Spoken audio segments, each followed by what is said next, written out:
Hi hello ನಮಸ್ಕಾರ, welcome to my new video. ಎಲ್ಲರೂ ಹೇಗಿದ್ದೀರಾ? ಚೆನ್ನಾಗಿದ್ದೀರಾ ಅಂತ ಅಂದ್ಕೊಂಡಿದ್ದೀನಿ.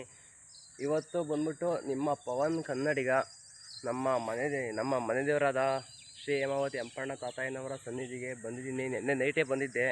ನಿನ್ನೆ ನೈಟು ದೇವಸ್ಥಾನದ ಒಳಗಡೆ ಆಲ್ಟಾಗಿ ಬೆಳಗ್ಗೆ ಹಂಗೆ ಪೂಜೆ ಮಾಡಿಸ್ಕೊಂಡು ಮಂಡೆ ಬೇರೆ ಬಿಟ್ಟಿದ್ದೆ, ಕೊಟ್ಬಿಟ್ಟು ಹೋಗೋಣ ಅಂತ ಇದ್ದೀನಿ. ಸ್ವಲ್ಪ ಲೇಟ್ ಆಗುತ್ತೆ. ದೇವಸ್ಥಾನ ರೀಸೆಂಟಲ್ಲಿ ಆಗಿರೋದು, ಮುಂಚೆ ಹಳೆ ದೇವಸ್ಥಾನನೇ ಇತ್ತು.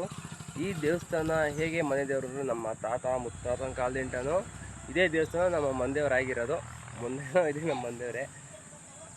ಹಾಗೆ ಇನ್ನೊಂದು ಮಂಡೆ ಬೇರೆ ಬಿಟ್ಟಿದ್ದೆ, ಕೊಟ್ಟೋಗೋಣ ಅಂತ. ಹಾಗೆ ಇಷ್ಟು ದಿವಸ ಪ್ರೀತಿ ವಿಶ್ವಾಸ ತೋರಿಸಿದ್ದೀರಾ, ನಿಮಗೂ ಪೂಜೆ ಮಾಡಿಸ್ಬೇಕು, ಮಾಡ್ಸೋಣ ಸರಿನಾ? ಲಾಸ್ಟಲ್ಲಿ ದೇವ್ರ ರೆಡಿ ಆದಮೇಲೆ, ಅಲಂಕಾರ ಆದಮೇಲೆ ಆ ವಿಡಿಯೋನು ಹಾಕ್ತೀನಿ. ಈ ಸದ್ಯಕ್ಕೆ ಸಾಕು, ಈಗ ಹೋಗ್ಬಿಟ್ಟು ಫ್ರೆಶ್ ಅಪ್ ಆಗೋಣ ಸರಿನಾ? ಸಿಗೋಣ.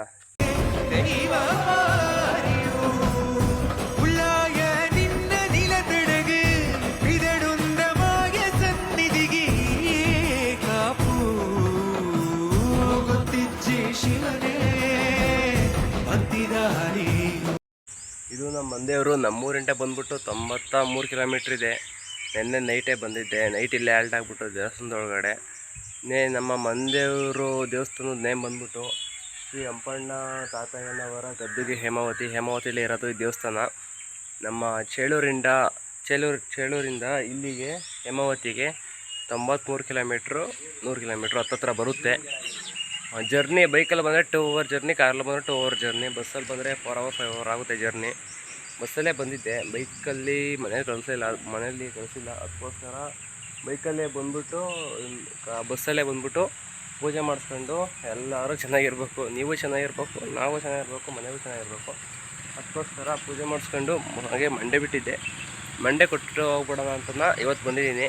ಮುಂದಿನ ಸೋಮವಾರ ನಮ್ಮ ಮನೆಯಲ್ಲಿ ಎಲ್ಲ ಬರ್ತಾರೆ. ಅವಾಗ ನನಗೆ ಕಾಲೇಜು ಏನಾದರೂ ಈವೆಂಟ್ ಏನಾದರೂ ಇದ್ದರೆ ಈವೆಂಟ್ ಮಾಡ್ತಾಯಿದ್ದೀನಿ, ಏನಾದರೂ ಇದ್ದರೆ ಬ್ಯುಸಿ ಇರ್ತೀನಿ ಅಂತ ಇವತ್ತೇ ಬಂದ್ಬಿಟ್ಟೆ, ಫ್ರೀ ಇದ್ದೀನಿ ಅಂತ. ಅದಕ್ಕೋಸ್ಕರ ಇನ್ನೊಂದು ದೇವಸ್ಥಾನ ಇದೆ. ಆ ದೇವಸ್ಥಾನ ಹೆಸರು ಬಂದ್ಬಿಟ್ಟು ಎಂಜರಪ್ಪ ಅಂದ್ಬಿಟ್ಟು. ಆ ದೇವಸ್ಥಾನದ ಫುಲ್ ಹಿಸ್ಟ್ರಿ ಅಲ್ಲಿ ಹೋಗ್ಬಿಟ್ಟು ವಿಡಿಯೋ ಮಾಡಿ ಹೇಳ್ತೀನಿ. ಇದು ಬಂದ್ಬಿಟ್ಟು ಪುರಾತನ ದೇವಸ್ಥಾನ. ಅದೇ ನೀನು ಜಾತ್ರೆ ಟೈಮಲ್ಲಿ ಮಾತ್ರ ಓಪನಿಂಗ್ ಇರೋದು. ಇದು ಅದೇ ಕ್ಲೋಸ್ ಮಾಡೋ ಟೈಮ್.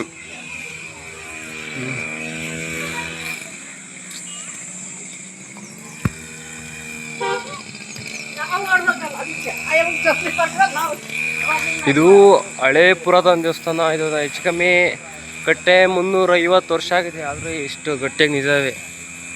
ಆಮೇಲೆ ಪೂರ್ತಿ ದೇವಸ್ಥಾನ ಹೇಗೆ ದೇವರು ಬಂದು ಇಲ್ಲಿ ನೆಲೆ ಮಾಡಿದ್ದು, ದೇವರು ಹೇಗೆ ಇಲ್ಲಿ ಉದ್ಭವ ಆಗಿದ್ದು ಅದನ್ನೆಲ್ಲ ಆಮೇಲೆ ಹೇಳ್ತೀನಿ. ಇದು ಹಿಸ್ಟ್ರಿ ಏನಾದರೂ ಇದ್ರೆ ಹೇಳಿ. ಹಿಂದೆ ಅಂಪಣ್ಣರು ಭಾಳ ಹಿಂದೆ 400 ವರ್ಷ ಹಿಂದೆ 400 ವರ್ಷ ಹಿಂದೆ ಇವರು ಸಂಸಾರಿಗಳು ಇಲ್ಲಿ ಬಂದು ನಮ್ಮ ಹೇಮಾವತಿಯಲ್ಲಿ ಒಂದು ಬೆಳವಣಿಗೆ, ಒಂದು ಭಕ್ತಿ, ಒಂದು ಶಕ್ತಿ ಎಲ್ಲ ತೋರಿಸಿ ಇಲ್ಲಿ ನೆಲೆಸಿ ಪವಾಡಗಳು ತೋರಿಸಿದ್ದಾರೆ. ಹಿಂದೆ ಏನು ನಾವು ಹೆಂಗಿರಬೇಕು, ಹೆಂಗೆ ಹೋಗ್ಬೇಕು, ಹೆಂಗಿಲ್ಲ ಅಂಬೆಲ್ಲ ತೋರಿಸಿ, ಮಳೆ ಇದ್ದಾಗ ಮಳೆ ತರಿಸಿ, ಕಡ್ರ ಪ್ಲೇವು ನಿವಾರಣೆ ಮಾಡಿ, ಆಮೇಲಿಂದ ಭಕ್ತಾದಿಗಳಿಗೆಲ್ಲ ಬೋಧನೆ ತುಂಬಿ ಇವರು ಚೆನ್ನಾಗಿ ಇಲ್ಲಿ ದಾಸೋಹ ನಡೆಸಬೇಕಾದ್ರೆ ಪಂಚಿಗೆ ತುಪ್ಪ ತಾವು ಬಂದಾಗ ಗಂಗಮ್ಮನ ಕೇಳಿ ರಾಮಬಡಿ ಅಂದಾಗ ರಾಮ ಬಂದು ತುಪ್ಪ ತಂದು ನೀರು ತಂದು ಇಲ್ಲಿ ಪಂಚಿ ನೀಡಬೇಕಾದ್ರೆ ತುಪ್ಪ ಹಾಕಿದೆ. ಅದು ದೇವರಿಗೆಲ್ಲ ಪವಾಡ. ಹಂಗೆ ಒಂದು ಹಿಂದೆ ಕಡ್ರ ಪ್ರೇಮ ಬಂದಾಗ ನಿವಾರಣೆ ಮಾಡಿದ್ದಾರೆ. ಹಿಂದೆ ದನ ಕರುಗಳಿಗೆಲ್ಲ ಒಂದು ಈ ಕಾಯಿಲೆ ಬಂದಾಗ ನಿವಾರಣೆ ಮಾಡಿದ್ದಾರೆ. ಹಂಗಾಗಿ ಭಾಳ ಪವಾಡಗಳು ತೋರಿಸಿ ಇಲ್ಲಿ ಜೀವ ಸಮಾಧಿ ಬಂದಿದ್ದಾರೆ ಹೇಮಾವತಿ. ಈಗ ಇಲ್ಲಿ ಆಗಿರೋದು ಜೀವ ಸಮಾಧಿ ಆಗಿರೋದು. ಈಗ ಅಲ್ಲಿರೋ ಗದ್ಗೆ ಅದು ಜೀವ ಸಮಾಧಿ ಅಲ್ವಾ? ಅಲ್ಲಿ ಅಂಪಣ್ಣ ತಾತಯ್ಯಂದು ವಿಗ್ರಹ ಐತಲ್ಲ, ಅಲ್ಲಿ ಅದು ಜೀವ ಸಮಾಧಿ. ಈ ದೇವಸ್ಥಾನ ಕಟ್ಟಬೇಕಾದ್ರೆ ಎಲ್ಲ ಸಮಾಧಿ ಬಿಟ್ಕೊಂಡು ನಾವು ದೇವಸ್ಥಾನ ಕಟ್ಟಿರೋದು. ಹಳೆ ದೇವಸ್ಥಾನದ ಆಲ್ಬಮ್ ಎಲ್ಲಿದೆ? ದೇವಸ್ಥಾನದ ಆಲ್ಬಮ್ ದೇವಸ್ಥಾನ ಭಕ್ತಿದಾರಿ